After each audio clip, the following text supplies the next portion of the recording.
palomita de mi palomar, y alzando sus alas volando se fue. Ay, mi palomita de mi palomar, y alzando sus alas volando se fue. Déjala que se vaya, pronto volverá y encontrará su nido y ocupado ya.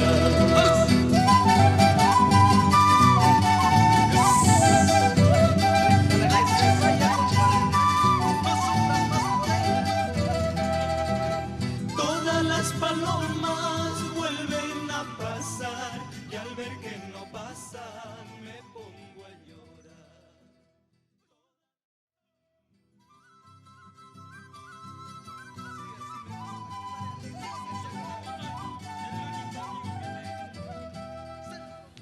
El territorio que hoy ocupa el Perú era, hasta principios del siglo XVI, completamente desconocido para el resto del mundo. En este espacio geográfico habitó uno de los más grandes imperios, el Imperio Inca.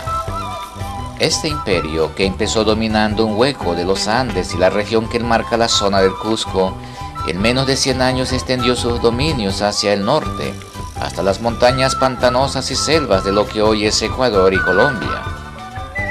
Hacia el occidente se extendió hasta los valles costeros del Pacífico.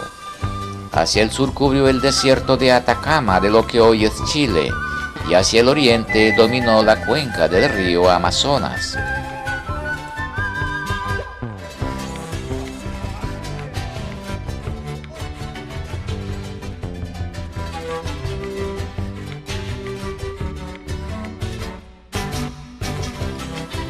El imperio Inca, al igual que el imperio Azteca, fue sintetizador de otras culturas que habitaron esta región del continente americano.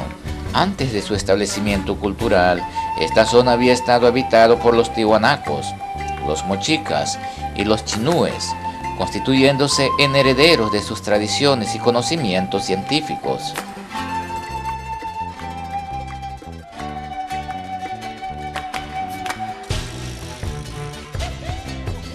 El origen del imperio Inca lo podemos deducir a partir de dos de sus más conocidas leyendas.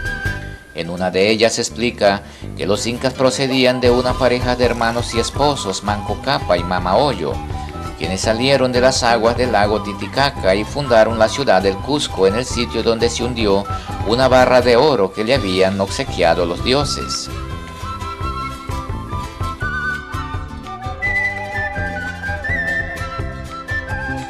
La segunda leyenda se refiere a 4 parejas, los hermanos Ayar y las hermanas Mama, que salieron por 4 ventanas de una caverna en busca de tierras en donde establecerse. Después de muchas peripecias fundaron la ciudad de Cusco y sobrevivió únicamente Ayar o Manco Cápac, a quienes los incas consideraron fundador de su capital.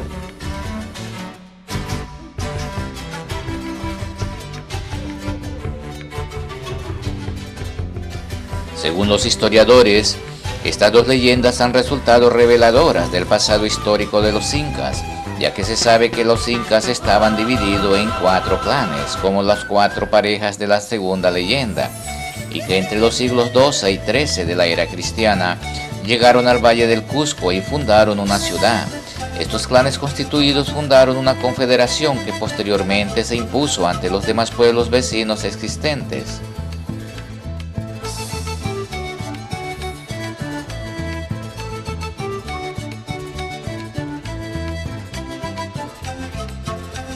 El fundador del imperio Inca fue Pachacútec, quien hizo heredera la jefatura de la confederación y organizó el imperio en 4 provincias llamadas suyos. Después de él, le sucedieron 13 emperadores más que continuaron la extensión del imperio hasta que en 1525 los príncipes Huáscar y Atahualpa, hijos del monarca fallecido, desataron una guerra civil por el trono. Esta disputa por el trono fue utilizada suciamente por Pizarro para derrotarlos y apoderarse de sus riquezas.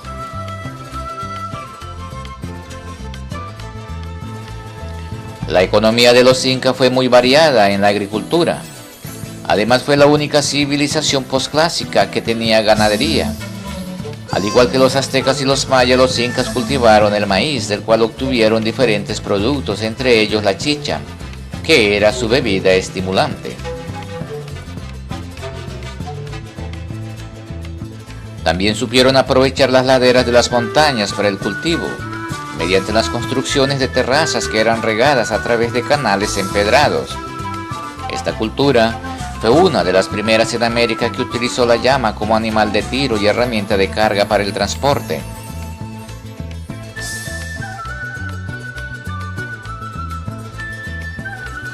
La industria del tejido alcanzó un notable desarrollo tanto por su calidad como por sus vistosos colores. Lo mismo puede decirse de su cerámica. Además fueron excelentes mineros, ya que explotaron el cobre, el estaño, el oro y la plata, e incluso hicieron trabajos en bronce.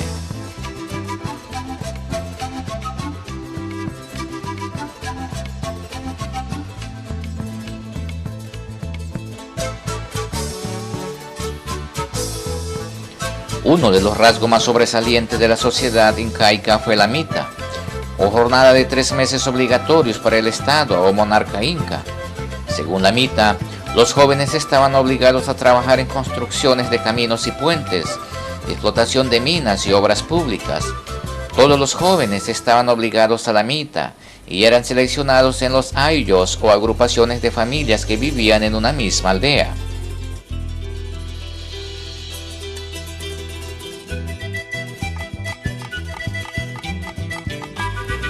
Según los incas, el monarca era un dios humano al cual le debían obediencia y culto, pero igualmente creían en una primera divinidad creadora, Huaricocha, a la que no representaban ni rendían culto en templos, sino a través de sus plegarias.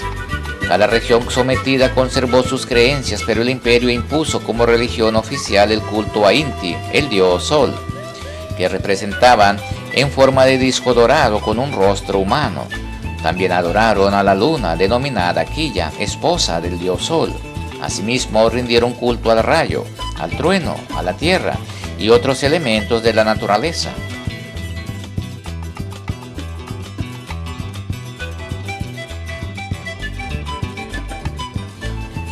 A diferencia de las altas culturas de Centroamérica, los incas no hicieron sacrificios humanos, sino en casos muy excepcionales. Todos los ritos tenían lugar en templos y estaban dirigidos por la clase sacerdotal, quienes además tenían a su cargo la educación de la nobleza y mantener la moral del pueblo. A diferencia de los mayas y los aztecas, parece ser que los incas no desarrollaron una escritura, pero se conoce que elaboraron un sistema numérico llamado quiput, o conjunto de cuerdas con diferentes nudos y colores, para registrar cifras de censos de población, pagos de tributos, productos agrícolas y otras transacciones, que nos lo refiere el profesor Oscar Torres, docente del Departamento de Matemáticas del INEM José Estacio Rivera de Leticia. El quipus consiste en una cuerda que se le añade un poco de cordones de diferentes longitudes y colores. Para representar los números se representa con nudos. Los incas escribían por medio del quipus, pero todavía no lo han podido descifrar.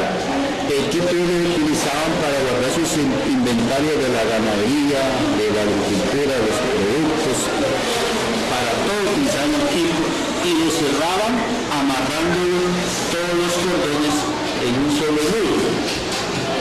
También ellos tenían la calculadora matemática que la llamaban la yupana. La yupana o calculadora inca estaba construida en una piedra de 20 centímetros por 30 centímetros, de los cuales tenía 5 columnas y tenía 4 filas. Las columnas representaban la primera la unidad, decenas, centenas, unidades de 1000, decenas de 1000. Ellos representaban con objetos como bolitas, pepitas, semillas, y en la primera columna, con 9 unidades, automáticamente si se le coloca otro quedan 10, pasaba a sumar una decena. así 9, 10 decenas pasaba a una centena, así sucesivamente. Y esta era la forma de que yo describía la numeración inca. Pero en el año 2000, un ingeniero de origen italiano se puso a estudiar más o menos como unos 6 meses la Yupana y se dio cuenta que los incas no manejaban el sistema decimal, sino estaban manejando el sistema de 40 en 40. Entonces, por ejemplo, si yo colocaba aquí una bolita y colocaba 2 bolitas acá, esto me representa, aquí me representa 1, pero acá me representa 1, 2, 3 veces, o sea, 2 por 3 da 6, más 1 da 7, ahí tengo el número 7.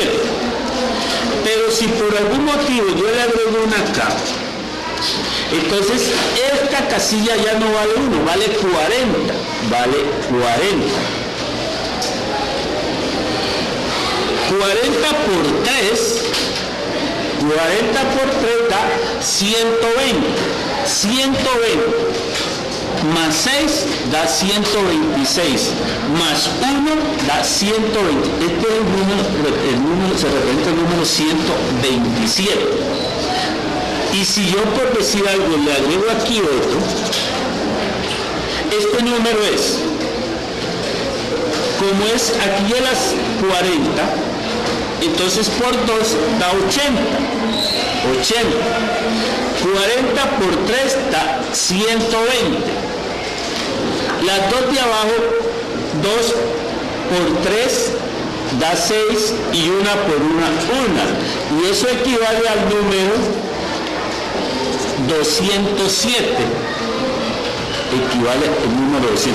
Entonces, esa es la última. Y si yo le aumento a la otra casilla, entonces ya no es 40, ya va a ser 80. Y si subo otra casilla, ya no es 80, es 120. Y si subo otra, ya no es 120, sino 160. Y así sucesivamente. Esta fue la última novedad que surgió con respecto a la calculadora Inca, la famosa Yupana. Desde el punto de vista de la ciencia y específicamente en el campo médico, desarrollaron sorprendentemente la cirugía de cráneo o trepanación, muy utilizada en tiempos de guerra para atender a sus héroes heridos.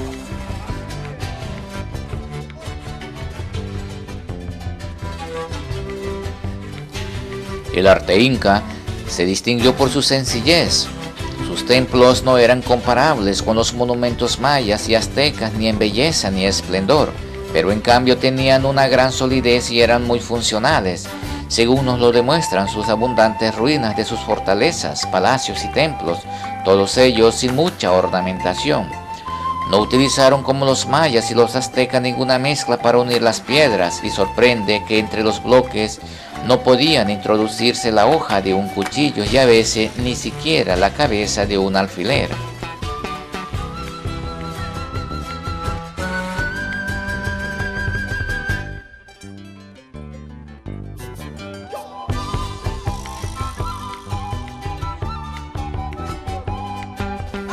Desde la arquitectura, esta civilización fue una de las más sobresalientes en la construcción de caminos empedrados que comunicaban las ciudades que conducían al Cusco, su capital.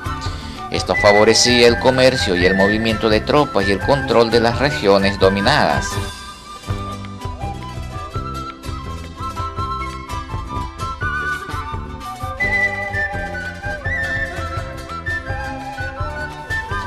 Esta sociedad prehispánica, frente a la literatura azteca, guerrera y desafiante, erigió más insistentemente un canto de resignación y paz. En las oraciones al dios Huaricocha se le pide a este que multiplique las gentes, que los pueblos y las tierras estén sin peligros, que los hombres vivan sanos con sus hijos y descendientes, andando por caminos derechos y sin pensar en malas cosas, que a los hombres se les acreciente la comida y frutos de la selva y de las pampas, para que no padezcan hambre ni trabajo, para que todos se puedan criar.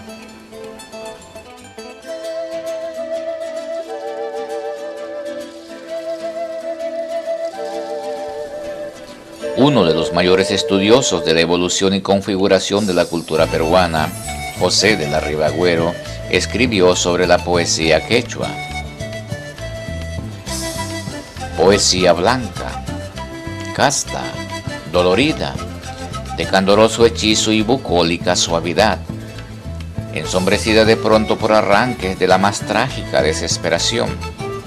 Esquiva y tradicional, esta raza, más que ninguna otra, posee el don de las lágrimas y el culto de los recuerdos. Su consuelo consiste en cantar las desventuras de su historia y las íntimas penas de su corazón.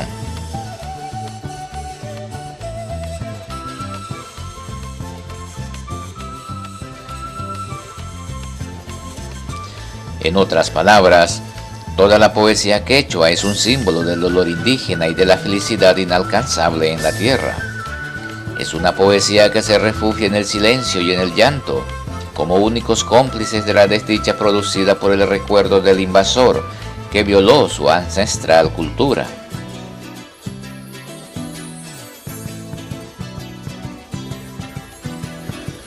La literatura indígena o prehispánica es una literatura de tradición oral, es decir, transmitida verbalmente por los sacerdotes a sus congéneres.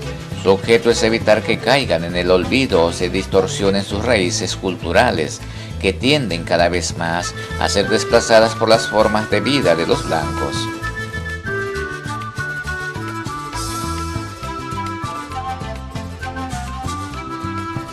La literatura indígena puede ser leída como tal, y también como historia, religión y crónicas de costumbres.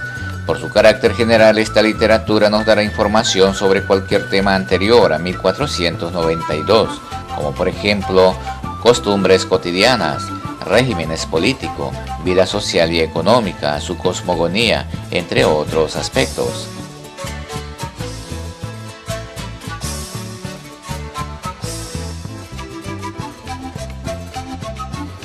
Si hay algo que pudiéramos reconocer de las culturas prehispánicas, es el coraje del indio para el sufrimiento, la noble impasividad con que soporta el sacrificio y la muerte, temas estos que de alguna manera han sido reseñados en la escasa épica americana de nuestro continente.